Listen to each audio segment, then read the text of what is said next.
오늘 성경을 시로 읽다 우리 7번째 시간이고요.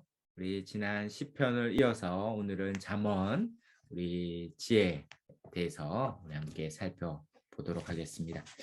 우리 나눠드린 교재는 36페이지가 되겠습니다. 그리고 우리 카톡방에도 우리가 오늘 나눌 강의안을 제가 또 따로 올려드렸는데요. 또 참고하시면 좋겠습니다. 우리 36페이지에 우리 잠언을 보면 잠언은 지혜의 문학으로 분류되죠. 성경은 지혜의 문학이 이 잠언과 이 전도서 또 그다음에 욥기 이렇게 됩니다. 성경 순서는 욥기, 시편, 잠언, 전도, 아가서 이렇게 시가서가 되어 있는데요. 우리 지혜의 어떠한 수준을 생각한다면 이제 잠언서가 이제 입문 단계라면 이제 잠언서와 그 다음에 전도서가 한 중급이라고 할 수 있다면 이제 욥기는 이제 상급, 심화의 지혜를 다룬다라고 할 수 있습니다. 이 지혜서의 핵심은 우리가 아는 이 진리, 하나님을 아는 지식과 이 진리가 우리의 삶의 모든 정황에서 어떻게 적용되는가, 가정에서, 부부관계와 자녀에서, 자녀 교육, 또 직장에서 삶을 살아가는데, 또 사람들과의 대인관계에서, 또 재정 사용에서, 시간 사용에서, 그러니까 우리의 삶 전체를 구성하는 우리의 삶 전체에서 우리가 하나님을 아는 이 지식과 지혜가 어떻게 실생활에서 적용되는가를 다루고 있습니다. 그런 의미에서 참 유용하고 참 우리에게 유익이 되는 것이죠. 우리 36페이지부터 쭉 글이 되어 있는데요. 나중에 한번 살펴보시면서 읽으시면 또 잘 이해되리라 생각됩니다. 이 지혜서는 그렇게 36페이지 밑에서 6번째 줄에 있는 것처럼 이 삶의 현장과 연관되어 있다. 지혜서는 하나님의 백성들이 그들의 삶에 직접 부딪힌 문제들, 그래서 하나님께 질문하고 고민하고 배움의 과정을 갖췄던 이 신앙의 여정들의 기록이죠. 그래서 우리의 기독교 신앙, 우리의 신앙이 지금 하늘에서 뚝 떨어진 게 아니라 신약만 해도 2000년, 또 구약을 포함하면 4000년의 역사가 있어요. 이 4000년의 역사 가운데 하나님의 백성들이 살아오면서 이 다양한 삶의 문제를 부딪히면서 얻었던 지혜들이 있겠죠. 그래서 우리는 그냥 우리의 신앙이 그냥 맨 땅에 시작되지 않고 이런 많은 믿음의 선조들의 겪었던 삶의 여정들을 배워갈 수 있어요. 그런 의미에서 참 감사하죠. 많은 케이스 스터디가 있습니다.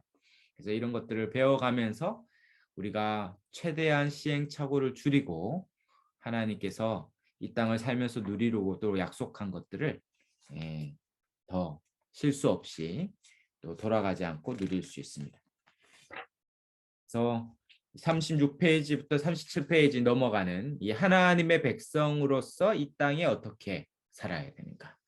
그러면 우리는 어떻게 살아야 될 건가? 이것을 묻는다는 것이죠. 우리가 예수 그리스도를 믿음으로 구원받은 이후에 이제 그러면 어떻게 살 것인가? 이제 전혀 다른 삶의 방식이 생겼어요. 이 보통 그것은 4차원인데 이 4개의 차원으로 있습니다. 첫 번째는 하나님에 관한 것이죠. 어떻게 하나님과 우리의 사이에서 하나님과의 관계에서 살아갈 것인가? 그것을 잠언서로 말한다면 잠언서 핵심 주제인 여호와를 경외하는 것입니다. 하나님과 우리 관계는 여호와를 경외함으로 살아가죠. 그 다음에 두 번째는 자기 자신과의 관계가 있어요. 우리는 우리 자신을 어떻게 이해하면서 살아갈 건가? 이 자아 정체감, 정체성, 자존감 여러 가지 표현할 수 있습니다. 이제 성경이 말하는 우리의 자아 정체성, 정체감을 어떻게 가질 것인가 할 때 하나님의 자녀요, 하나님의 택한 백성이요, 이 땅에서 하나님이 구원받은 순간 바로 천국에 데려가지 않고 이 땅에 남겨두셨다면 이 땅에서 우리가 살아야 될 분명한 이유가 있어요. 그냥 좀 더 좋은 집에서 좀 더 많은 연봉을 받으면서 누리면서 사는 그 정도가 아니라 이 삶에서 하나님 내가 어떻게 삶을 영위하고 특별히 주신 이 달란트가 있고 재능이 있고 또 기회가 있습니다. 이것들을 어떻게 선용하며 살아야 될지에 대해서 우리 자신을 이해하게 하는 거죠. 전혀 다른 이해가 생기죠. 세 번째는 이제 이웃입니다. 이웃. 이제 대인 관계에서 우리 옆으로 보면 어, 내 이웃을 내 몸과 같이 사랑하라는 이 큰 성경의 명제 가르침의 두 개죠. 하나님을 사랑하고 이웃을 사랑하는 것입니다. 그래서 첫 번째 이웃이 배우자와 가족이죠. 배우자 그리고 위로는 부모요, 아래는 자녀. 그래서 이 형제로 표현되는 이 가족 안에서 어떻게 살 것인가. 그리고 더 나아가 그 외연이 넓어지면서 그 다음에 직장에서 또 이웃에서 만나는 사람들 우리가 어떻게 그들을 대하며 살아야 될지 아주 다양한 삶의 정황들이 생기죠. 이해관계가 생기기도 하고 갈등이 생기기도 합니다. 오해가 있기도 하고 때론 악인들의 공격이 있기도 하고 모함이 있기도 해요. 이런 다양한 삶의 정황에서 관계 속에서 어떻게 우리가 지혜롭게 살 것인가 알려주고 있습니다. 하나님, 자신, 그 다음에 사람, 이웃, 그다음에 마지막은 세상입니다. 세상. 우리가 이 세상에서 어떻게 살 것인가. 우리가 이 세상에서 그냥 살 수 없죠. 먹어야 되고, 그다음에 그걸 위해서는 돈이 필요하고, 그럼 어떻게 재정을 사용하고, 시간을 사용하고, 직업을 선택하고, 일을 하고, 그러면서 세상에 유익을 끼치고, 이 세상이 보다 더 사람 살기에 좋은 윤택한 세상을 만들기 위해서 그래서 사람들과 세상에 유익을 끼치면서 살아가는 이 세상에서 나는 어떤 존재로 살 것인가. 그것은 이제 직업이기도 하고 이제 이 대단히 윤리적인 삶이 요청된 것도 됩니다. 그래서 이 네 가지 이 방향에서 우리가 살아가야 될 지혜를 얻는 것이 이 잠언서를 비롯한 지혜서가 주는 유익이죠. 그래서 그러면 구원받은 이후에 어떻게 살 것인가? 그래서 잠언은 이 강의 한 37페이지에 있죠. 그래서 위에서 넷째 줄입니다. 먼저 잠언은 주로 일상생활의 평범한 문제들을 많이 다루죠. 언어 생활, 리더십에 대한 순종, 재물, 가난한 자에 대한 태도, 친구 관계 이런 아주 실제적인 삶의 이슈들을 다룬다. 그럴 때 핵심은 여호와를 경외하는 것이 지혜의 근본이고 그 지혜를 선택할 때 이 다른 모든 것, 뭐 자기 자신과 이웃과 세상과의 관계도 다 여기서 연관되고 파생됩니다. 두 번째 지혜서는 전도서죠. 전도서는 조금 상이한 관점을 드러내는데 전도서에 반복되는 표현이 있죠. 모든 것이 어때다. 모든 것이 어때다. 그래서 열심히 살아도 대충 살아도 결국 죽음이라는 인간의 한계 앞에 다 소용이 없는 것. 그러면 마음대로 살아야 되냐? 그렇지 않아요. 그렇다면 어떻게 우리는 존재론적으로 살아야 되는가? 이 죽음을 앞둔 인생을 이해하도록 하는 것이 전도서의 핵심이죠. 좀 더 깊은 사색이 필요합니다. 그 다음 이제 강의 한 37페이지 중간에 보면 욥기죠. 욥기. 잠언 전도 욥기. 지혜서가 점점 더 심화되고 있습니다. 욥기는 특별히 욥이라는 이 한 인물의 삶을 통해서 그 찾아온 친구들과의 치열한 이 논쟁을 합니다. 신학적 논쟁인데 이제 하나님은 과연 의로우신가라는 거죠. 이것은 우리가 이 세상을 살면서 조금 더 진지하게 삶을 들여다보거나 주위를 보면 열심히 살고 착하게 살면 참 행복하고 참 잘 살 것 같은데 착한 사람들, 의로운 사람들은 오히려 고통을 당하는 경우들이 많아요. 반대로 이 악인들은 심판을 당하고 인과응보인데 우리 악인들이 번성하는 것처럼 보이는 때도 있습니다. 이 삶의 이 아이러니죠, 아이러니. 그럴 때 이제 묻게 되는 거죠. 정말 하나님이 계신가? 하나님이 정말 의로우신 게 맞는가? 오히려 이렇게 좀 약사 빠르게 교묘하게 꾀를 부리며 사는 게 훨씬 더 삶의 나은 길이 아닌가. 그런 유혹들이 있죠. 그럴 때 이 욥기가 묻는 것입니다. 정말 하나님이 살아계시다면, 의로우시다면 우리의 삶을 어떻게 이해해야 되는가. 그래서 욥은 보다 더 심층적인 질문을 던지고 있죠. 그래서 이 잠언, 전도서, 욥기 순으로 이 지혜가 좀 더 심화되고 있다. 이렇게 이해가 됩니다. 각각은 조금 더 다른 것 같지만 37페이지의 마지막 단락에 보면 공통적인 주제가 밑에서 7번째 줄이죠. 여호와 경외 사상입니다. 여호와. 그래서 잠언서에서는 핵심적인 주제가 1장 7절과 9장 10절이에요. 반복해서 나온 것은 여호와를 경외하는 것이 지식의 근본이다.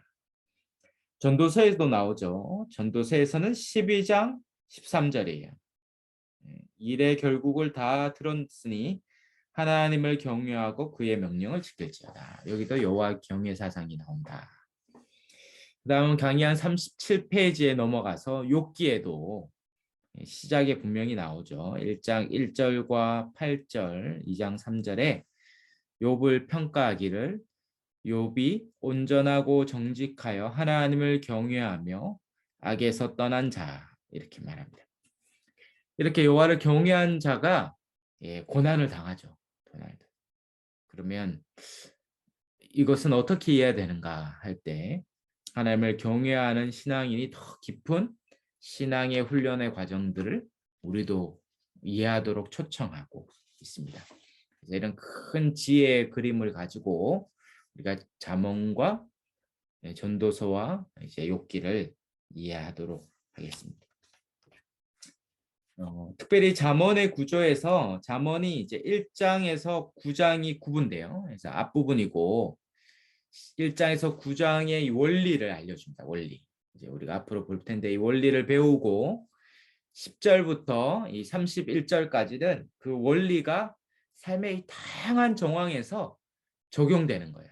그래서 시간은 어떻게 사용해야 되는지, 언어 생활은 어떻게 해야 되는지, 가정 생활과 또 자녀 교육과 이런 다양한 것을 이 잠언 1장과 9장에서 원리를 먼저 배우고 잠언서 10장부터 개별 잠언에서 적용하도록 도와주고 있습니다. 그래서 한번 우리가 다음 주에도 잠언서를 이어서 볼 텐데요. 한번 잠언서 1장부터 31장까지를 한번 읽어보시고 다음 주에 우리 잠언서를 정리해 가면 도움이 될 것 같습니다. 네. 특별히 1장에서 9장의 잠언은 이 지혜와 지혜 여인과 음녀로 표현되는 이 두 인물이 대조되고 있어요. 그래서 지혜의 여인을 따를 것이냐. 특별히 아버지가 아들에게 권면하는 형식인데 아들을 향해서 아버지가 권면합니다. 너는 지혜의 여인을 따르고 음녀를 따르지 말라. 그럴 때 이 지혜의 여인은 하나님을 경외하는 지혜를 말하는 것이고 음녀는 지극히 세상적인 처세술을 말하죠. 그래서 너희가 음녀의 유혹을 뿌리치고 지혜의 길을 택하라고 1장에서부터 9장까지 계속 가르치는 내용입니다. 그래서 한번 같이 보겠습니다. 그래서 39페이지에 강의 안에 넘어가시면 결국 잠언서를 비롯한 지혜서가 우리에게 주려고 하는 것은 39페이지 위에서 세 번째 줄에 있는 이 기독교 세계관, 월드뷰입니다. 월드뷰. 이 세상을 보는 빅피처, 큰 그림을 주는 거예요. 그래서 이 세상에 대한 이 월드뷰, 세계관을 가지면 금방 나눴던 하나님과 자신과 이웃과 세상, 이 사방으로서의 이 세상에 대한 관점을 갖게 하는 거예요. 이것은 자녀 교육에서도 핵심입니다. 자녀들에게 가르쳐야 될 핵심이 이 세계관이죠. 이 성경이 말하는, 이 기독교가 말하는 이 월드뷰, 세계관을 갖도록 할 때 자신의 삶과 사람들과 세상과 이 전체를 이해할 수 있는 바른 가치관을 갖게 되는 거죠. 그래서 이 기독교 세계관을 가지면 그 세계관을 가지고 이제 삶의 개별적이고 구체적인 삶을 해석해가고 영유해가고 헤쳐가는 거예요. 그래서 이런 1장에서 9장까지의 기독교 세계관을 가지면 이제 10장부터 29장까지의 이 많은 잠언들을 통해서 분별력을 가지고 실제 삶에서 살아가는 것입니다. 그래서 여호와 경외를 배우고 삶의 문제를 통해 그 세계관을 씨름하도록 이 지혜의 입문서인 잠언이 우리를 초대하고 있습니다. 그래서 그런 의미에서 잠언서는 오늘날에도 아주 중요한 책이 되겠죠. 39페이지에 이제 갈로 5번에 이런 잠언이 구약의 신명기와 잠언 두 가지를 예를 들 수 있어요.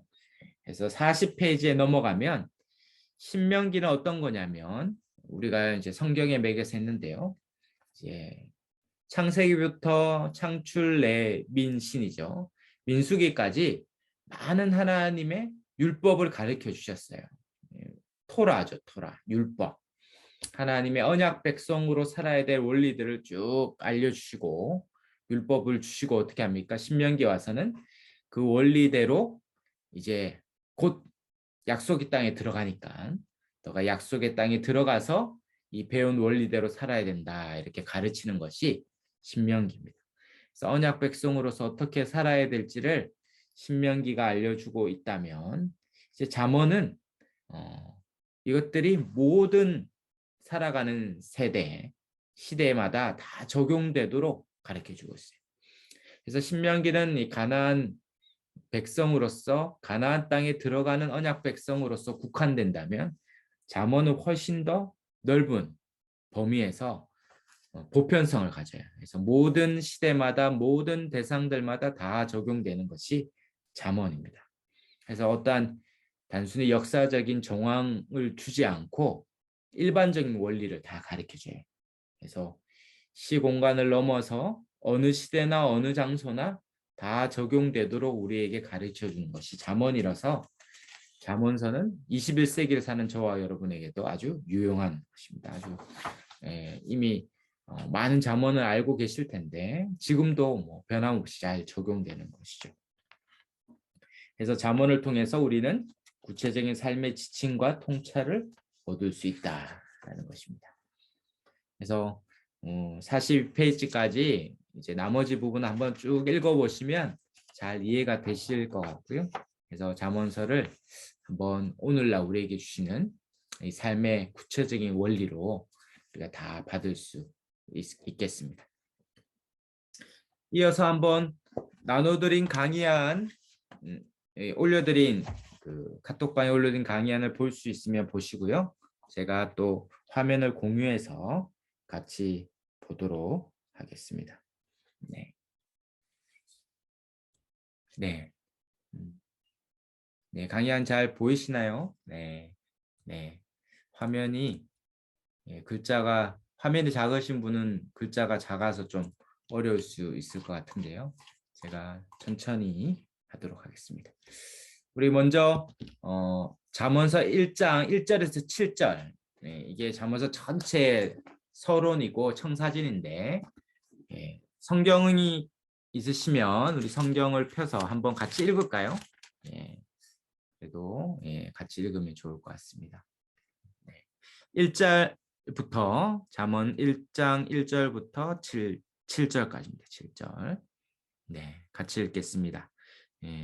다윗의 아들 이스라엘 왕 솔로몬의 잠언이라.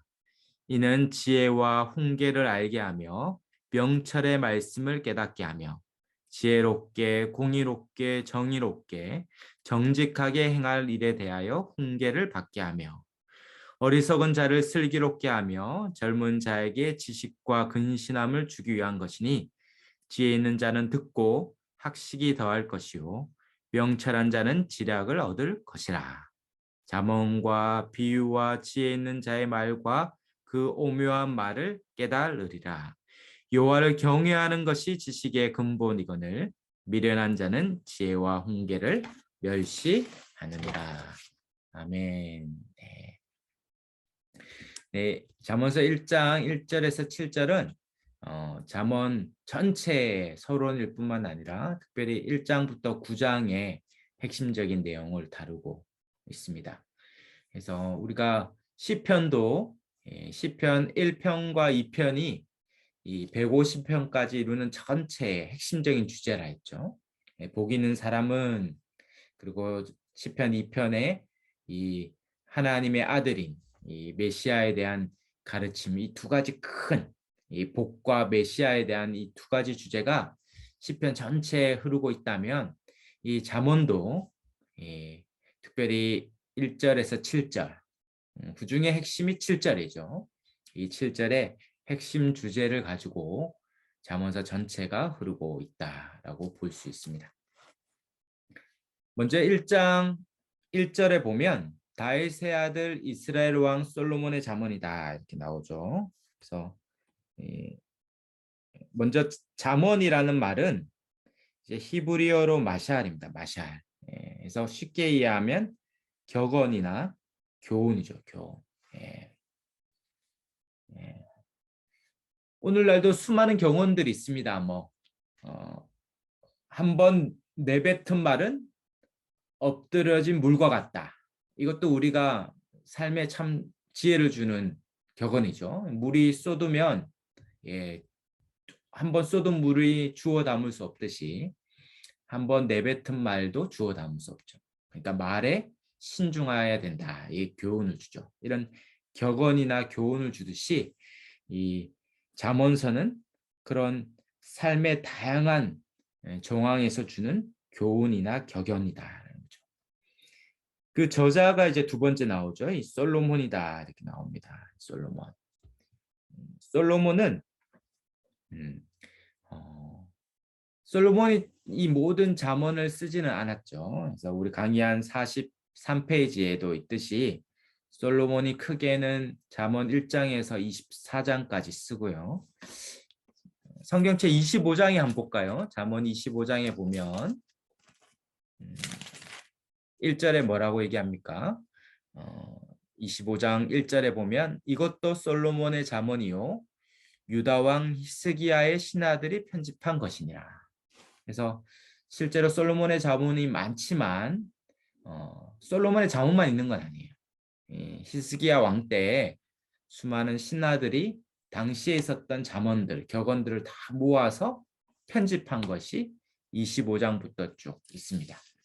그리고 30장 1절에 가면 30장은 이 말씀은 야게의 아들 아굴의 잠언이니 그가 이디엘 곧 이디엘과 우갈에게 이른 것이니라.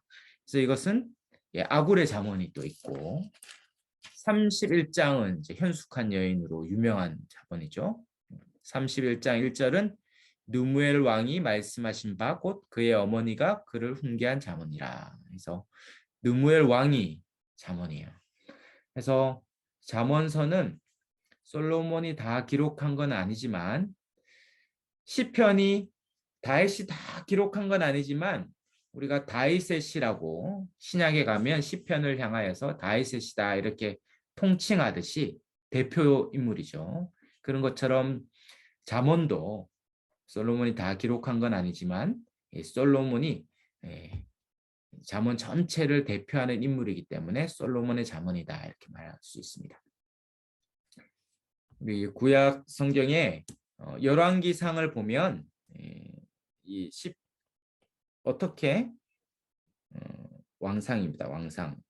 열왕기상 4장 29절에서 34절을 한번 볼까요? 열왕기상입니다. 제가 다시 쓸게요. 열왕기상 4장 29절에서 34절입니다. 한번 열왕기상 우리가 한번 4장을 한번 찾아보면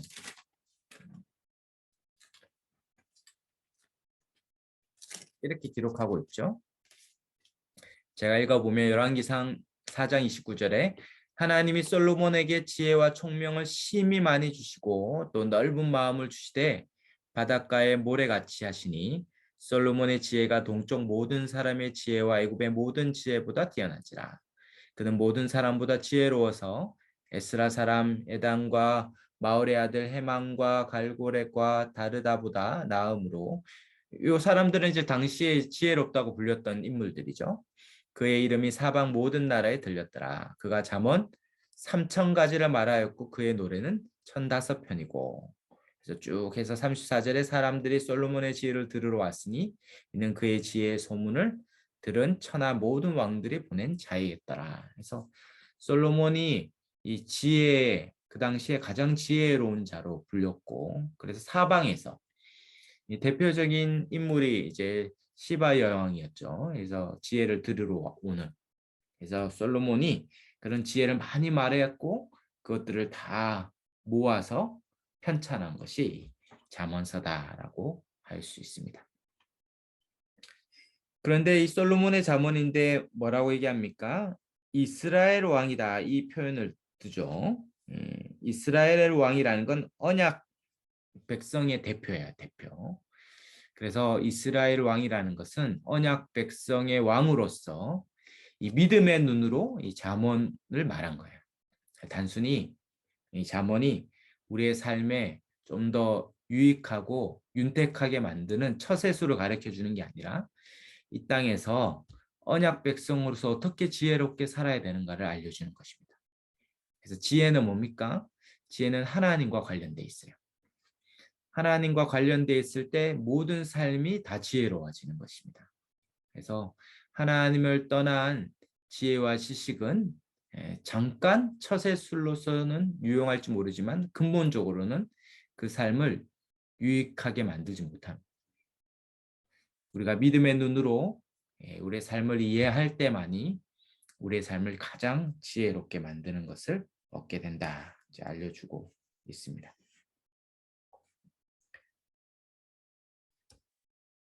그렇게 1장에 잠언서 1장에 전체적인 서론을 얘기했다면 이제 2장 2절 1절에서 얘기했다면 2절은 잠언서의 목적을 이제 쭉 이야기하고 있죠. 2절부터. 네.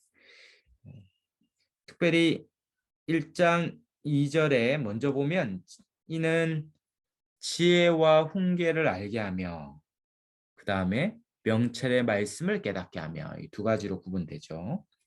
먼저는 지혜와 훈계를 알게 할 때 이 지혜는 아마 들어보셨을 거예요. 히브리어로 호코마다 호코마. 예. 오늘 히브리어를 배웁니다. 우리가 이제 몇 개 국어를 배우고 있어요. 우리가 라틴어도 배운 적이 있고 헬라어도 배운 적이 있습니다. 그래서 이 지혜는 크게 이 네 가지 형식으로 말할 수 있습니다. 먼저는 기술이죠, 기술. 그래서 우리의 삶에 대한 기술이에요. 예를 들면 어떻게 사는 것이 가장 지혜로운가? 그래서 우리의 생존에 대한 삶에 대한 기술을 알려주는 것이 지혜죠, 지혜. 그래서 잠언 30장 24절에서 28절 한번 볼까요? 우리가 잠언서를 쭉 한 번씩 찾아가면서 밑줄 그으면서 보겠습니다. 30장에 가면 우리가 많이 들어봤던 말씀 있죠. 잠언 30장 24절에서 28절 우리 한번 같이 읽겠습니다. 땅에 작고도 가장 지혜로운 건 넷이 있나니 곧 힘이 없는 종류로되 먹을 것을 여름에 준비하는 개미와 약한 종류로되 집을 바위 사이에 짓는 사방과 임금이 없을 때 다 때를 지어 나아가는 메뚜기와 손에 잡힐 만하여도 왕궁에 있는 동화뱀이니라. 그래서 이 세상에 있는 이 생물들 또 이 다양한 동물들을 보면서 선천적으로 힘이 없이 태어난 존재들인데 그들이 이 세상을 잘 살아남는 이유는 지혜를 가졌기 때문이다.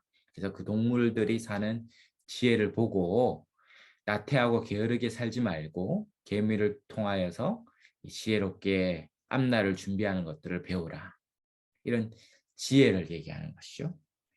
그런 기술이나 어떠한 능력 또 얘기합니다. 출애굽기 28장 3절에 보면 제가 읽어드리면 너는 물은 마음에 지혜 있는 모든 자, 곧 내가 지혜로운 영으로 채운 자들에게 말하여 아론의 옷을 지어 그를 거룩하게 하여 내게 제사장 직분을 행하게 하라.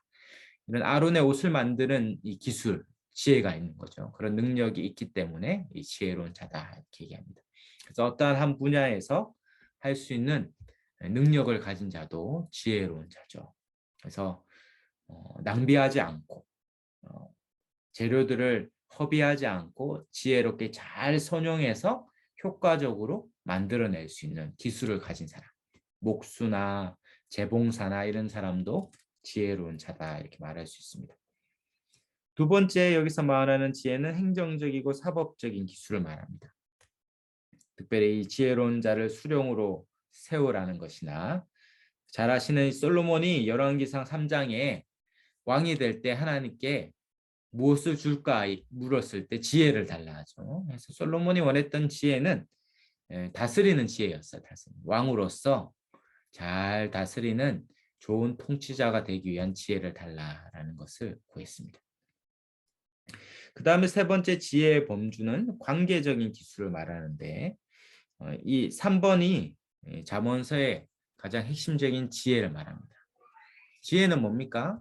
지혜는 잘 먹고 잘 사는 것이지만 여호와를 경외하는 것이 지혜의 근본이죠. 그래서 여호와를 경외하는 것이 지혜의 근본이라면 여호와를 경외하는 것. 여호와 지혜의 근본이죠. 그리고 여호와의 견해는 뭡니까? 이 하나님과의 관계를 말합니다. 관계. 그래서 지혜는 기본적으로 관계를 말해요. 그래서 가장 지혜로운 사람은 하나님과 관계가 늘 올바른 사람이죠. 늘 하나님과 관계가 바를 때 우리의 삶의 모든 영역이 풍성하고 지혜롭습니다. 근데 만약에 하나님과의 관계가 흐트러지면 하나님과 관계만 흐트러진 게 아니라 우리의 삶 전체가 흐트러지고 무질서하게 되죠. 그래서 하나님과의 관계로부터 시작해서 수많은 이제 가정에서 부부 사이에서 자녀 또 대인 관계에 이르기까지 모든 관계로 확장되어 가는 것이죠. 그래서 지혜는 뭡니까? 관계를 잘하는 거예요. 관계를 잘하는 거. 가장 지혜로운 사람 뭡니까? 가정에서 부부 간에 관계를 잘하는 사람이 지혜로운 사람이죠. 자녀와 부모와 잘 관계를 잘하는 게 지혜로운 거예요. 직장에 가면 동료와 상사와 부하와 관계를 잘 맺는 사람이 지혜로운 거지. 어디를 가거나 누구와든지 지혜롭게 관계를 잘 맺는 것이죠. 그래서 결국 지혜는 관계의 기술이에요. 그래서 아트죠. 아트. 영어로 아트 오브 릴레이션십이죠. 이 관계의 기술입니다. 관계의 기술. 예. 누가 이렇게 얘기하더라고요. 행복은 뭔가? 행복은 정의하기는 행복은 뭔가? 가장 가까운 사람과 잘 지내는 것이다. 이렇게 누가 정의하더라고요. 저는 그게 한 20년 전에 들었던 얘기인 것 같은데 아직도 마음에 가요. 천국은 어디 있습니까? 가장 가까운 사람과 잘 지내는 것이 천국이에요. 밖에서는 엄청난 대접을 받고 존경을 받는 사람인데 집에 들어와서 부부 관계가 안 좋다. 자녀 관계가 안 좋다. 그 사람은 지옥을 살 겁니다. 지금. 가장 가까운 사람과 불화할 때 그 사람은 결코 행복해질 수 없어요. 그러므로 가장 행복한 길은 뭡니까? 가장 가까운 사람과 관계 맺는 기술이 좋은 것이죠. 그래서 이 관계의 기술이 지혜죠, 지혜. 그래서 우리가 배워야 될 건 뭡니까? 관계를 잘 맺는 거예요. 근데 어떤 사람은 이게 날 때부터 잘 되는 사람이 있어요. 기질적으로 이 관계를. 근데 대부분은 이 관계의 기술, 이 지혜를 어떻게 해야 됩니까?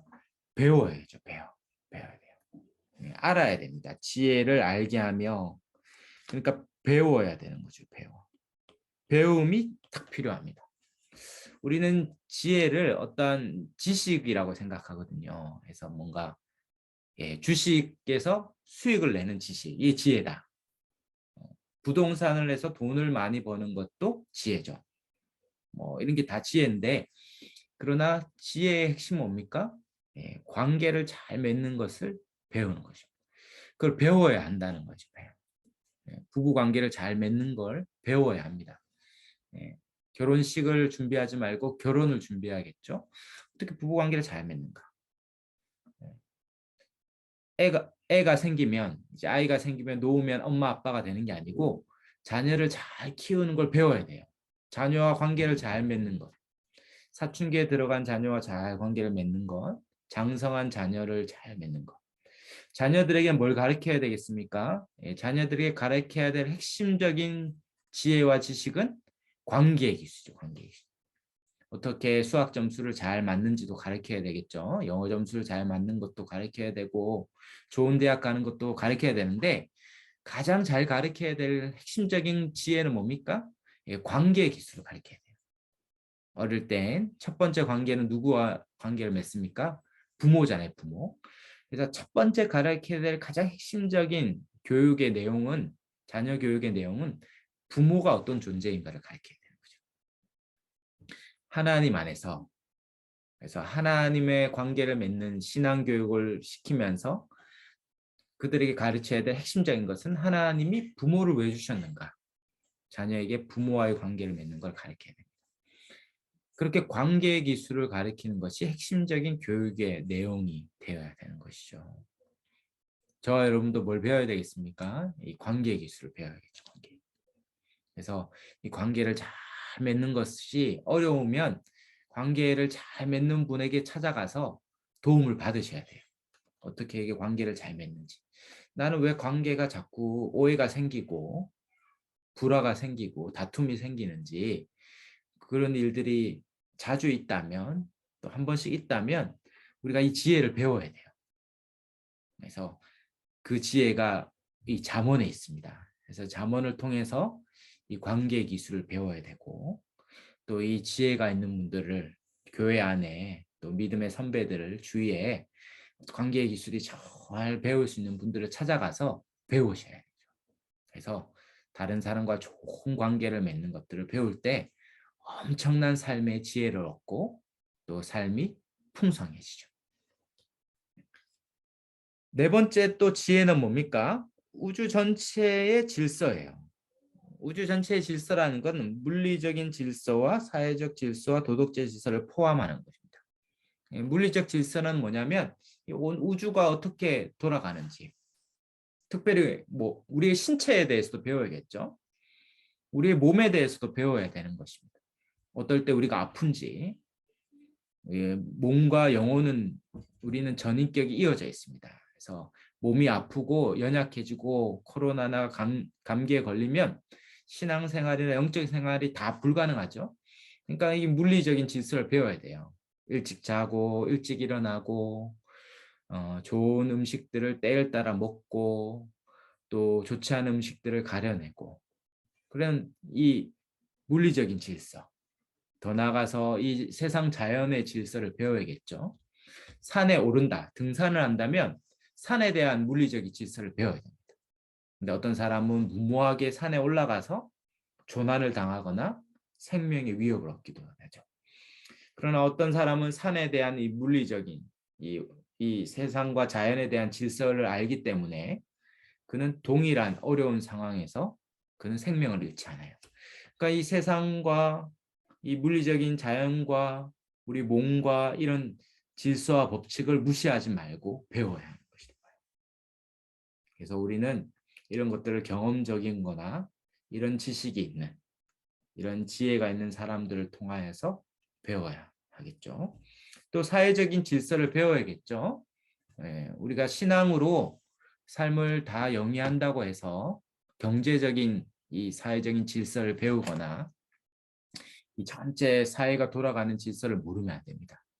그래서 어떤 분이, 부동산 하시는 분이 알려주시던데, 이제 경매를 하면 참 안타까운 얘기를 하시더라고요. 이 경매에 넘어간 집들을 보면 간혹, 아니 자주 이 교패가 붙어 있는 집이 참 많다는 거예요. 참 그러면 안 되는데 안타깝죠. 그러니까 이 세상의 사회적인 질서, 경제적인 질서를 모르고 그냥 열심히 기도만 하면 다 된다. 예, 기도는 중요합니다. 그러나 사회적 질서를 몰라서 경제적인 관념과 질서와 개념이 없어서 집이 넘어가는 거예요. 그리고 이제 차압을 당하고. 그러면 안 된다는 거죠. 우리는 이 세상과 이 돈과 경제적인 질서를 알아야 됩니다. 성경은 그걸 알라고 우리에게 말합니다. 그래서 어떻게 잘 가정을 영위해 가고 경제적인 가정 생활을 잘 꾸려 나가는 질서들이 있어야 되죠. 허비하지 않고 낭비하지 않으면서도 우리의 삶을 잘 영위할 수 있는 길들을 배워야 하겠죠. 그리고 직장 생활에서 어떻게 해야 되는지 이런 것들을 배워가야 합니다. 그리고 도덕적인 질서도 배워야겠죠. 죄에 대해서 우리가 무감각하면 안 되는 것이죠. 또 나태하고 게으르게 시간을 허비함으로 우리의 삶을 잘 준비하지 못함으로 어려움을 겪으면 안 되는 것이죠. 놀랍게도 이 잠언서에 보면 게으름과 나태에 대해서 너무 많은 말씀을 하고 있습니다. 계미를 통해 배우고 나태하고 게으른 자는 예, 예, 그 삶을 다 낭비하고 삶을 멸망으로 이끈다 경고하고 있습니다. 그래서 이 세상에 돌아가는 질서에 대해서 잘 알 것들을 이야기하고 있죠. 그래서 지혜는 뭡니까? 지혜는 하나님이 이 세상에 전 우주의 질서와 법칙을 이해하는 삶의 기술이다 얘기할 수 있어요. 삶의 기술이다.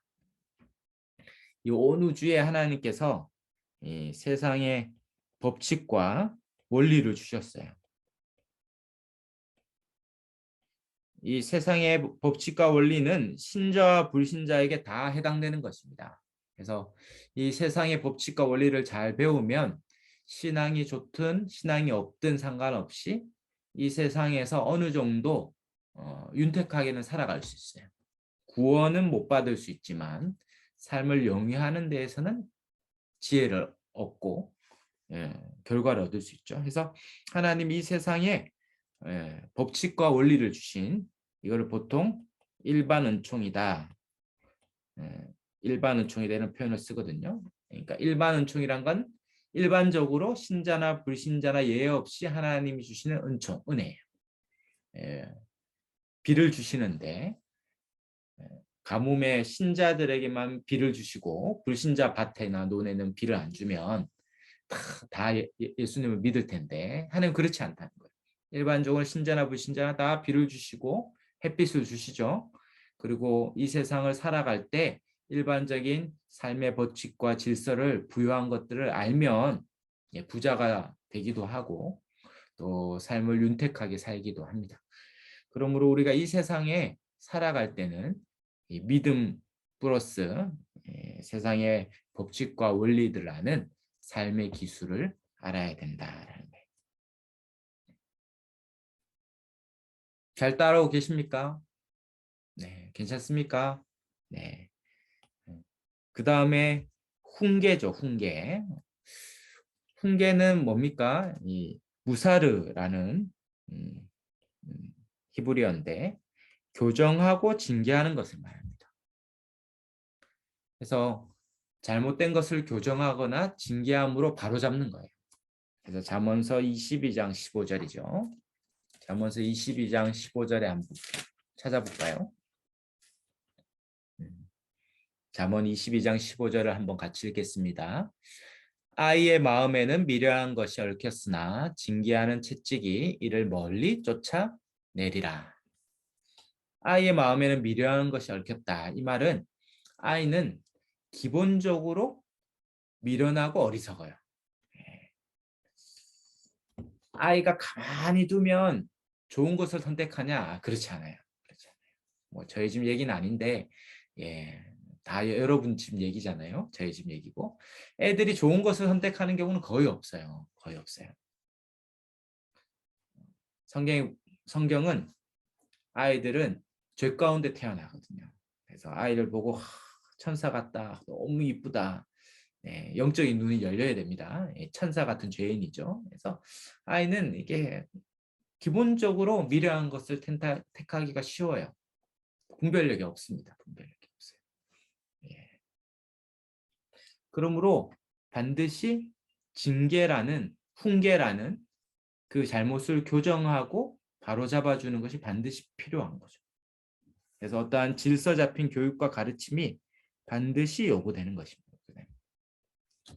그 질서의 핵심이 뭡니까? 토라죠. 토라, 율법. 예, 토라라는 말은 율법이고 기준이죠. 기준. 삶의 지혜, 이 기준을 반드시 알려줘야 됩니다. 어릴 때부터.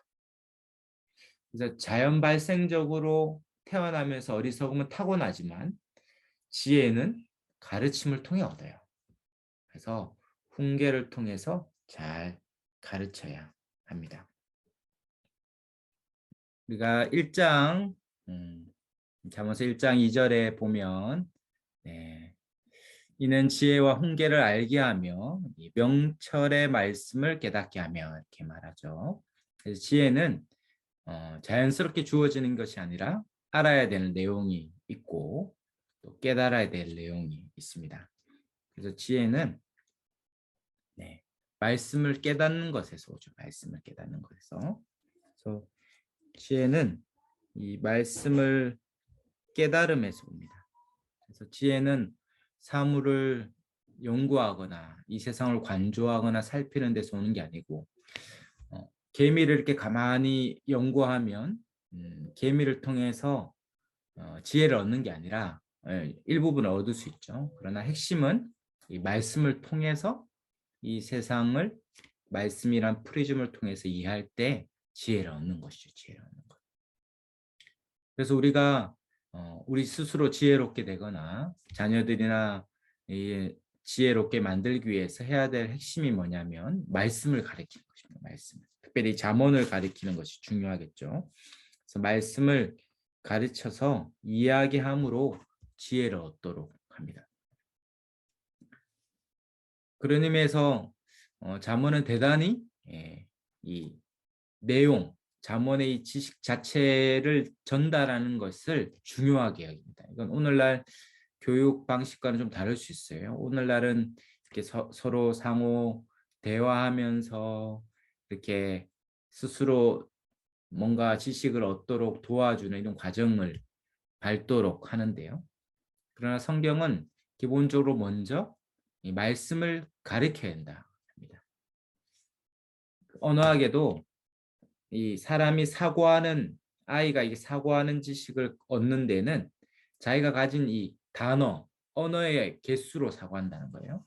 그래서 그 이제 시각 장애인이나 청각 장애인이 일반인보다 이 사고력이 더 발달하기가 쉽지 않은 이유는 그만큼 단어의 개수가 부족하기 때문에 그래요. 수화로 표현할 수 있는 단어의 개수가 실상 이 대화하는 단어의 개수보다 제한적일 수밖에 없겠죠. 왜냐하면 그 단어의 개수, 알고 있는 그 개념의 개수만큼 사고하는 거거든요. 그러므로 아이들이 더 지혜롭게 커가거나 우리가 더 지혜로우려면 이 세상과 하나님을 이해할 수 있는 이 개념, 단어의 개수가 참 많아야 돼요. 근데 잠언서는 그런 지혜에 관한 가르침과 단어와 언어가 아주 풍부하죠. 그래서 잠언서를 많이 읽으면 읽을수록 이 세상을 이해할 수 있는 폭이 더 넓어지는 거예요. 우리 자녀들도 매일 잠언서를 읽는다면 자기와 하나님과 세상과 이웃에 대한 이해의 폭이 더 많아지고 풍성해지고 체계적이게 되죠. 그래서 체계적이고 질서가 잡히도록 가르칠 필요가 있는 것입니다. 그래서 오늘날 뭐 일반 학문에서도 뭐 유대인의 교육법 뭐 이렇게 뭐 하브루타 뭐 이런 것들을 얘기하는데요. 그 핵심은 뭡니까? 암기시키는 거거든요. 암기. 먼저 암기된 지식이 있어야 그 지식을 통해서 사고하게 되는 거거든요. 근데 우리는 그거보다 유대인보다 훨씬 많은 이 신약의 완성된 계시가 있고 복음이 있어요. 그러면 그거를 충분히 가르쳐 주면 그 지식과 그 내용을 통하여 삶의 체계와 질서를 잡고 이 세상을 이해할 수 있는 관점과 시각, 세계관을 얻죠. 그래서 이것들을 우선적으로 배워야 됩니다. 그래서 저는 우선적으로 알아야 될 지식을 빨리 가르쳐야 되고 더 나아가서 암기시켜야 된다 이 생각합니다. 그래서 저는 이게 진리의 체계가 있고 그의 대표적으로 사도신경 같은 12가지 신앙 고백으로 기록된 진리의 체계가 있고 저와 여러분이 지금 장로교에 속했는데 장로교는 웨스트민스터 신앙 고백과 소요리 문답, 대요리 문답을 우리의 신앙의 근간으로 삼거든요. 여러분이 임직할 때 혹시 임직하신 분이 계실 텐데 뭐 안수 집사님이나 권사님이나 장로님 임직할 때 다 그거 서약합니다. 웨스트민스터 신앙 고백과 대소요리 문답을 내가 믿는다. 근데 배운 적이 없으실 텐데 어떻게 믿는다 하는가 싶긴 한데 배워야 되는 거예요. 배워요. 그래서 우리 신앙의 근간을 배우면 그 내용을 토대로 우리의 삶의 질서와 체계를 잡고 세상을 이해해 갈 수 있어요. 그래서 열심히 가르쳐야 됩니다. 그래서 여기 있는 분들은 뭐 열심히 배우려고 오시는 분이라 이 얘기를 들을 필요가 없긴 한데 하여튼 주변에 알려주셔야 됩니다. 너의 삶이 어려운 이유는 진리의 내용과 지혜의 지식이 없기 때문이다.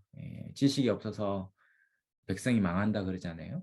그래서 삶이 정돈되지 않고 질서가 잡히지 않은 분들, 정말 혼란스러운 이런 분들의 기본적인 지혜와 지식이 필요한 거죠. 그래서 오늘 알아야 되고 깨달아야 되고 3절에 뭐라고 얘기합니까? 1장 3절에는 지혜롭게 공의롭게 정의롭게 정직하게 행할 일에 대하여 어떻게 됩니까? 훈계를 받아야 돼요.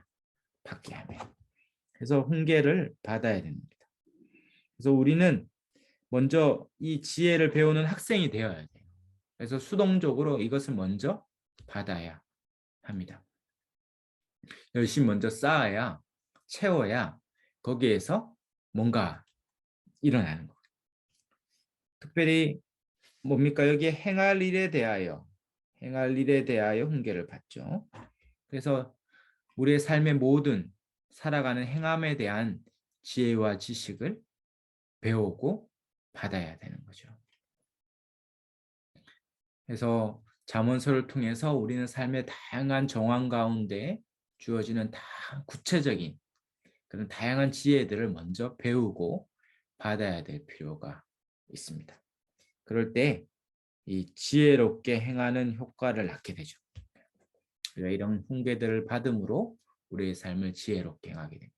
가정에서, 부부 관계에서, 자녀들에게, 또 직장에서, 이웃에게 이런 올바른 이런 지혜를 가짐으로 지혜롭게 행할 수 있죠. 그리고 공의롭게, 정의롭게, 정직하게는 기본적으로 왕이 통치하는 그런 방식인데요. 우리의 삶이 또한 그렇게 질서 있게 지혜롭게 삶을 영위하기 위해서는 이런 것들을 먼저 배울 필요가 있다라고 알려주고 있습니다. 그 다음 4절에 뭐라고 얘기합니까? 1장 4절에 어리석은 자를 슬기롭게 하며 젊은 자에게 지식과 근신함을 주기 위함이다. 그래서 지혜는 받을 뿐만 아니라 우리가 지혜를 받았다면 이제 주어야 됩니다. 우리가 학생의 입장에서 지혜를 배울 뿐만 아니라 배웠습니까? 그러면 이제 주위 사람들에게 1차적으로는 자녀겠죠. 그리고 더 넓게는 주위의 영적인 자녀들에게 이 지혜를 주어야 돼요. 알려주어야 됩니다. 어떻게 살아야 되는지, 하나님과 어떻게 관계를 맺어야 되는지를 알려줘야 되죠. 그리고 그 관계를 깊이 하는 길에 대해서 알려줘야 됩니다.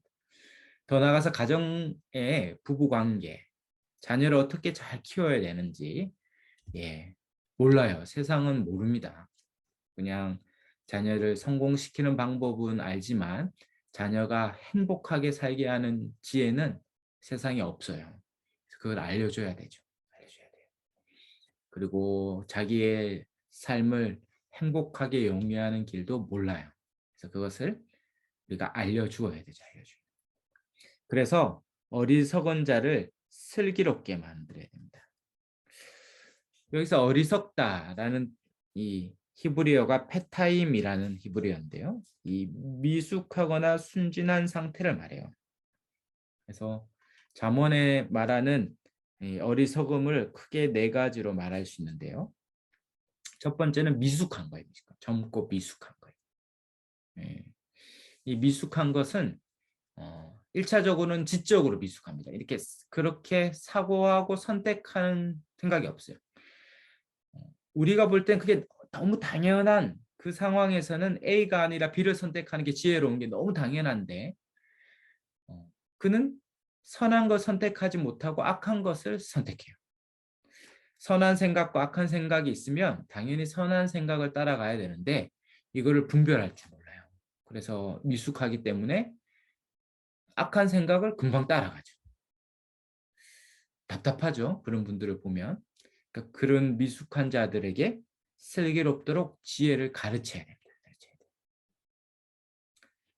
더 나아가서 그런 사람은 이제 미성숙하죠. 미성숙해요. 미성숙한 것은 어떠한 심리적인 상태인데 그들은 쉽게 악한 것에 끌리고 꾸준히 하지 못하고 쉽게 포기해요. 그리고 뭔가 새롭고 뭔가 재미있고 뭔가 감각적이고 찰나적이고 쾌락적인 것을 쉽게 따라가죠. 그래서 아이들이 어른보다 쉽게 따라가죠. 아이들은 뭐 요즘 아이들은 또 영악해서 그렇지 않은데 막 학교 앞에서 사탕 준다 그러면 막 따라가잖아요. 예, 따라가면 안 되는데. 근데 나이가 40이 됐는데도 사탕 주는데 막 따라가면 안 되잖아요. 그러면 안 되죠. 그런데 사탕이 아니지만 어떠한 일확천금을 준다고 그리고 어떠한 매력적인 이성이 나타났다고 자기의 삶을 거기에 따라가면 미성숙한 거죠. 미성숙한 거. 어떠한 아주 진리의 내용이 있는데 어떤 사람이 더 드라마틱하고 아주 감각적이고 정말 감동적이게 하면 그런 가르침이나 그렇게 전하는 자리로 따라가면서 이단에 빠지기도 합니다. 미성숙한 거죠. 미성숙. 지혜가 없는 것이 어리석은 자인 것이죠.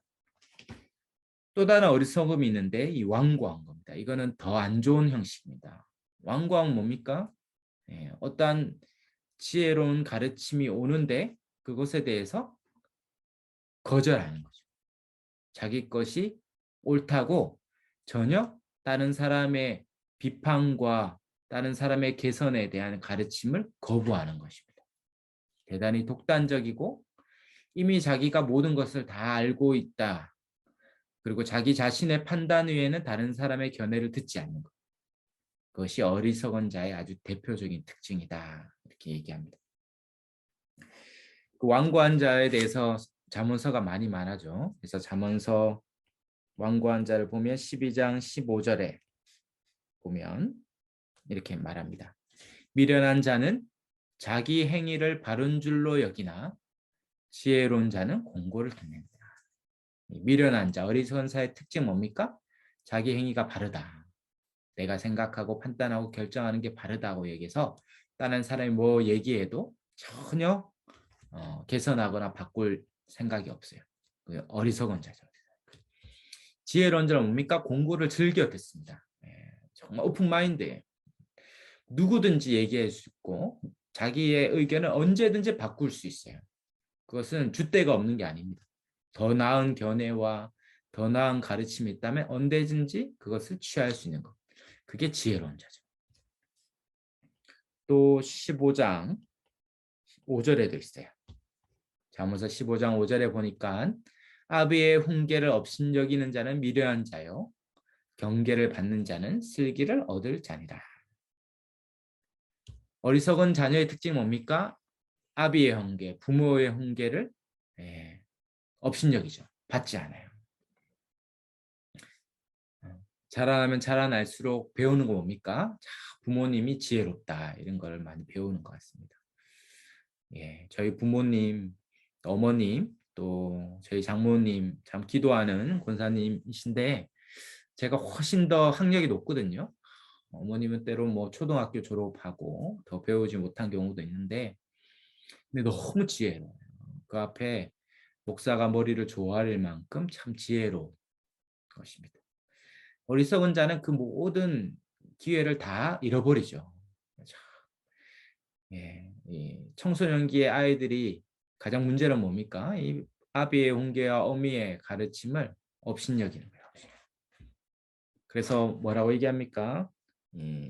1장 8절, 잠언서 1장 8절에 내 아들아, 내 아비의 훈계를 들으며 내 어미의 법을 떠나지 말라. 이거를 우리 아이들에게 암기시켜야 됩니다. 어릴 때. 어릴 때. 예. 대부분 부모님이 옳아요. 대부분 부모님이 옳습니다.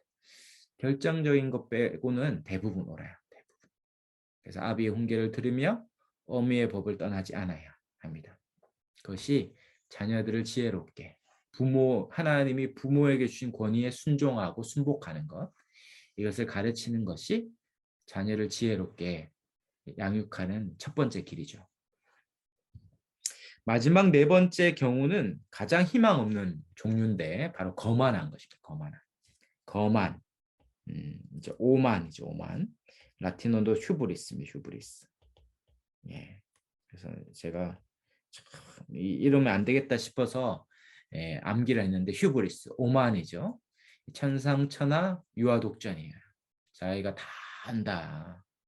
그리고 다른 사람을 자기보다 아래로 깔보면서 업신여기. 지혜로운 사람들이 행하는 모든 것을 비웃고 이 거만한, 오만한 사람은 자기가 다 옳다라고 얘기해. 그 사람이 가장 어리석은 거죠. 근데 그 사람들은 문제가 뭡니까? 자신만 인생을 파괴하는 거 아니라 주변의 사람들도 다 파괴해요. 오만한 사람들과 거만한 사람의 특징은 자기뿐만 아니라 주변 사람을 다 같이 망하게 합니다. 이 전문 용어로 동반자살인데 그런 사람은 곁에 가면 해를 입어요. 해를 입어요. 그래서 시편 1편에 뭐라고 얘기합니까? 오만한 자리에 앉지 않으라. 이게 오만한 자리와 함께하지 않는 게 지혜예요.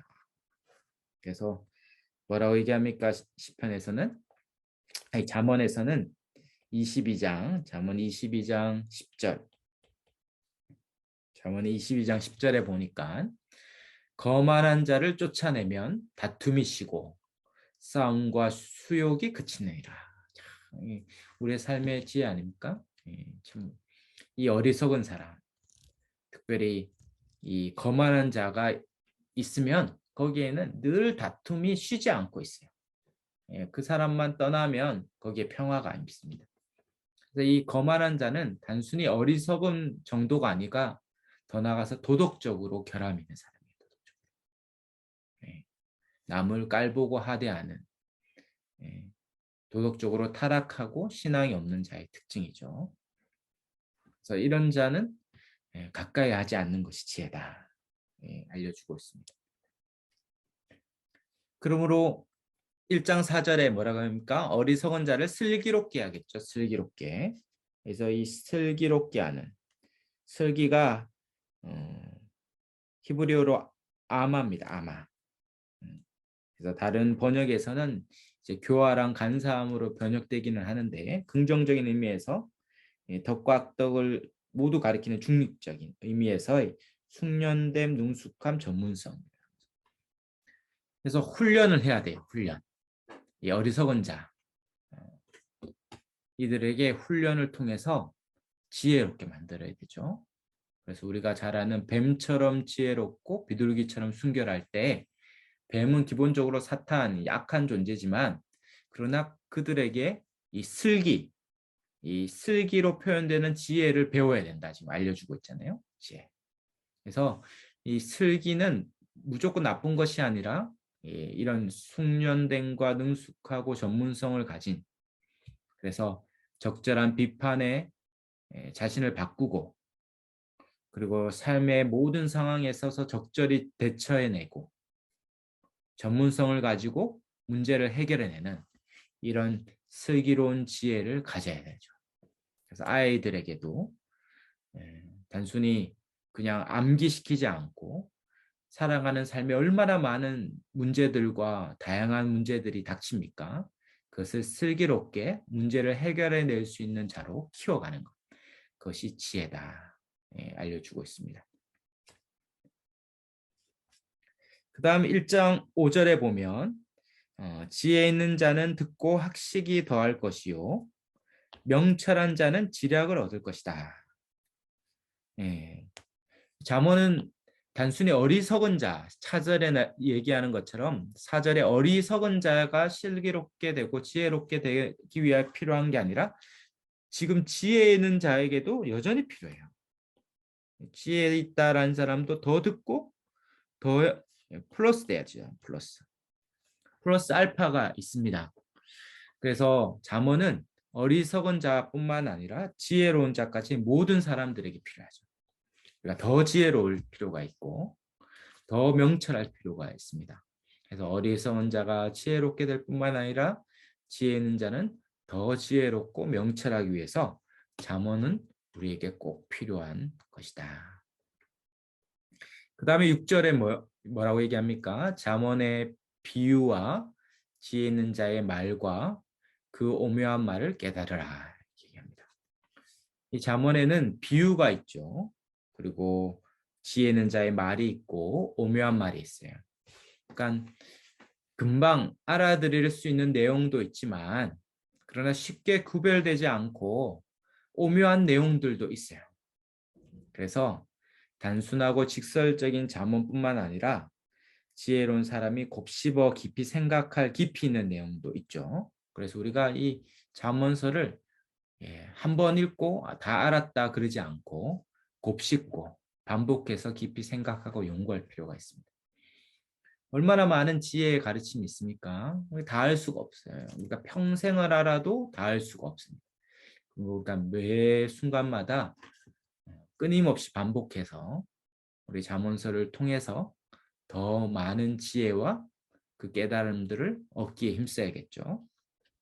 그래서 아마 그렇게 하시는 분도 계실 텐데 잠언서가 그래서 31장이라 매일 한 장씩 읽으면 30일이고 31일인 날은 31장 한 장씩 읽고 30일인 달은 30일 날 2장 읽고 해서 1년에 12번 통독할 수 있잖아요. 잠언서.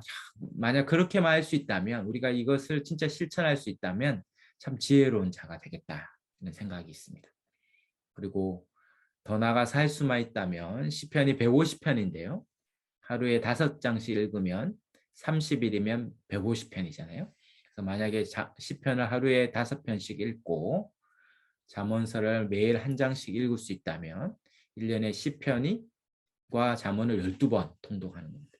만약에 그럴 수 있다면 우리는 시편을 통해서 우리가 그 은혜로 늘 젖어 있고 우리의 정서가 늘 하나님께 향하게 되고 우리의 삶이 늘 하나님을 향하여 지혜롭게 될 수 있는 길이 여기에 있으리라 생각합니다. 해서 어리석은 자가 지혜로울 뿐만 아니라 우리가 더 지혜롭기 위해서 우리가 매일 잠언서를 가까이 하고 매일 한 장이 읽기 어렵다면 한두 구절이라도 매일 꾸준히 잠언서를 읽으면 그 한두 구절에도 아주 지혜가 담겨 있거든요. 그러면 매일 지혜를 얻고 내 것으로 삼을 수 있을 겁니다. 마지막 이제 잠언서 전체의 핵심 주제가 있는 1장 7절이죠. 1장 7절인데 우리 한번 마지막으로 한번 같이 읽어볼까요? 1장 7절 읽겠습니다. 여호와를 경외하는 것이 지식의 근본이거늘 미련한 자는 지혜와 훈계를 멸시하느니라. 잠언 전체의 핵심이죠. 이것은 잠언의 마지막 31장 30절과 수미상관이라는 것은 인클루지오 이렇게 두 개가 딱 왁구가 맞는 것입니다. 왁구가. 그래서 앞뒤로 딱 왁구가 맞는 걸 수미상관이라 하는데요. 31장 30절에 뭐라고 되어 있습니까? 고운 것도 거짓되고 아름다운 것도 헛되나 오직 여호와를 경외하는 여자는 칭찬을 받을 것이라. 그래서 여호와를 경외하는 것이 이 전체의 잠언을 감싸고 있습니다. 1장에서 9장은 이 아버지와 어머니가 아들에게 권면하는 형식이거든요. 그래서 음료를 따르지 않고 지혜의 연을 따르라 이제 아들을 권면하고 있다면 마지막 31장에 가서는 이 딸에게 현숙한 여인이 되라고 이 딸에게 권면하죠. 그래서 이 아들과 딸에게 권면하는 형식으로 잠언서 전체가 아주 완벽한 구조를 다 이루고 있습니다. 그래서 여호와를 경외하는 것이 지식의 근본이고 지혜의 근본이고 그 경외함에서 칭찬을 받는 여자 또 아들이 될 것이다라고 알려주고 있습니다. 그래서 1장 7절에서 지혜의 시작이 여호와를 경외하는 것이라면 지혜의 끝도 마지막도 여호와를 경외하는 것에 있습니다. 그래서 여호와를 경외한다는 건 어떤 두려움 뭐 이런 감정적인 거라 생각하지만 그게 아니라 우리의 삶 전체에 관련된 거예요. 하나님이 계시고 하나님과 관련되어서 우리의 삶 전체를 이해할 때 가장 지혜로울 수 있습니다. 어리석은 자는 뭡니까? 잠언서 이 반대로 어리석은 자는 잠언 1장 29절에 나옵니다. 잠언 1장 29절에 보니까 대저 너희가 지식을 미워하며 여호와 경외하기를 즐거워하지 않는다 이렇게 얘기합니다. 그러니까 여호와를 경외하기를 싫어하는 것이 지식, 지혜를 미워하는 거죠. 그게 그 삶 전체가 미련해지고 어리석어지는 길을 나아요. 그러므로 여호와를 경외할 때 지혜와 지식을 얻는다면 여호와의 경외하기를 그만둘 때 그 인생이 미련하고 어리석어진다 얘기합니다. 이것은 단순히 추상적인 것이 아니라 삶 전체에 구체적으로 다 적용이 돼요. 그래서 칼빈, 우리 종교개혁자 칼빈 아시죠? 칼빈이 그 유명한 기독교 강요라는 책을 쓰면서 이렇게 얘기했습니다. 하나님을 아는 참된 지식은 우리 자신과 우주에 대한 모든 참된 지식의 토대인 하나님을 아는 것에 있다. 그래서 하나님을 아는 지식이 우리와 이 우주 전체를 아는 지식의 근간이고 우리와 우리 우주 전체를 이해하기 위해서는 하나님을 아는 것을 통해서만 가능하다 이렇게 얘기를 했습니다. 그래서 여호와를 경외하는 것이 우리의 모든 지혜의 근본이죠. 그래서 시편 19편 8절에서 9절에 보면 이렇게 한번 찾을 수 있는 분은 한번 찾을까요? 19편도 토라신데 19편 8절 9절에 보면 여호와의 교훈은 정직하여 마음을 기쁘게 하고 여호와의 계명은 순결하여 눈을 밝게 하는도다. 여호와를 경외하는 도는 정결하여 영혼까지 이루고 여호와의 법도 진실하여 다 이루니. 여호와를 경외하는 것이 여호와를 향한 지식이 우리의 삶 전체를 풍요롭게 하는 길이다라고 알려주고 있습니다. 그래서 잠언서 계속 나오죠. 3장 7절에도 보면 잠언서 3장 7절에 보면 이렇게 말합니다. 스스로 지혜롭게 여기지 말지어다. 여호와를 경외하며 악을 떠날지어다. 그래서 스스로 지혜롭다 여기하는 이 오만, 이 거만, 이 휴브리스 이것이 미련함의 모습이라면 여호와를 경외하는 것이 지혜의 핵심이죠. 그래서 여호수아죠. 여호수아서 24장 14절에 보면 여호수아가 이스라엘 백성에게 마지막 유언처럼 말씀하는 내용이죠. 제가 읽어드리면 그러므로 이제는 여호와를 경외하며 온전함과 진실함으로 그를 섬기라. 너희의 조상들이 강 저쪽 애굽에서 섬기던 신들을 치워버리고 여호와만 섬기라. 결국 여호수아가 약속의 땅에서 하나님이 주시는 모든 복을 누리는 길은 여호와를 경외하며 그를 섬기는 것이다. 그것이 바로 언약에 충성하는 것이다 라고 이야기하고 있죠. 우리가 구원받은 이후에 이 땅에서 하나님이 주시는 모든 복을 누리는 길도 동일합니다. 바로 여호와를 경외하며 그의 지식을 따르는 길에 있어요. 그래서 하나님에 대한 지식은 나에 대한 지식으로 이어지고 나에 대한 지식은 이웃과 타인에 대한 지식으로 이어지고 더 확장되어 세상에 대한 지식으로 이어집니다. 하나님에 대한 지식을 가짐으로 겸손해지고, 그리고 자신에 대해서 한없이 겸손하면서도 하나님이 나를 위하여 자기 아들을 내어주기까지 사랑했다는 이 무한한 하나님의 사랑에 힘입어서 아무것도 없어도 무한한 자신감과 자존감을 갖죠. 그리고 모든 성취와 대단한 업적을 이루어도 여전히 겸손할 수 있어요. 이것이 복음이 만들어 놓은 거죠. 그래서 아무리 위대한 사람 앞에서도 초라해지지 않고, 아무리 초라한 사람 앞에서도 거만해지지 않습니다. 그것이 복음이 주는 자유예요, 자유. 원래는 우리 이 우월감은 열등감의 반대거든요. 어떤 사람 앞에 열등감을 갖습니까? 그런 사람은 자기보다 못한 사람을 만나는 순간 우월감을 갖게. 막 하대하고 함부로 대하죠. 식당에서 막 함부로 대하는 사람이 있습니까? 그 사람은 자기보다 힘 있는 사람 앞에는 굴종할 겁니다. 그러나 자기보다 훨씬 힘없고 나약한 사람에도 그가 하나님의 형상으로 최대한 겸손히 그를 대할 수 있는 사람이 있다면, 그는 자기보다 대단한 사람을 만날지라도 그 앞에서 초라해지지 않을 거예요. 이것이 하나님을 경외하는 사람이 주어지는 무한한 자존감이죠. 자기 정체감입니다. 그것은 타인에 대해서 그렇게 발휘되는 거예요. 그리고 세상을 향해서도 그렇게 됩니다. 세상을 향해 내가 대단한 직업과 일을 하지 않을지라도 내 삶이 초라해지지 않고, 내 세상에서 위대한 업적을 이룰지라도 내가 대단하다고 착각하지 않고 거만해지지 않아요. 그리고 이 세상에 하나님이 나에게 허락하신 그 분량, 그 본분을 함으로 하나님의 인정 가운데서 내가 만족해질 수 있죠. 사람의 인정이 없을지라도, 사람의 칭찬이 비록 없을지라도 하나님의 무한한 인정과 칭찬을 받음으로 내 삶을 긍정하고 이 삶 가운데서 삶을 영위해 갈 수 있습니다. 그러니까 여호와를 경외하는 것이 내 삶 전체에 아주 끝까지 영향을 미치는 거예요. 그것은 배우자를, 남편과 아내를 대할 때 존중하고 귀히 여기며, 자녀들을 대할 때 나의 소유로 여기지 않고 하나님이 나에게 주시는, 하나님이 허락한 기업이요, 내가 이 자녀를 양육하는 것이 청직이라고 내 소유물로 대하지 않는 것입니다. 자녀를 아주 인격적으로 대할 수 있는 힘이 거기에 또 있겠죠.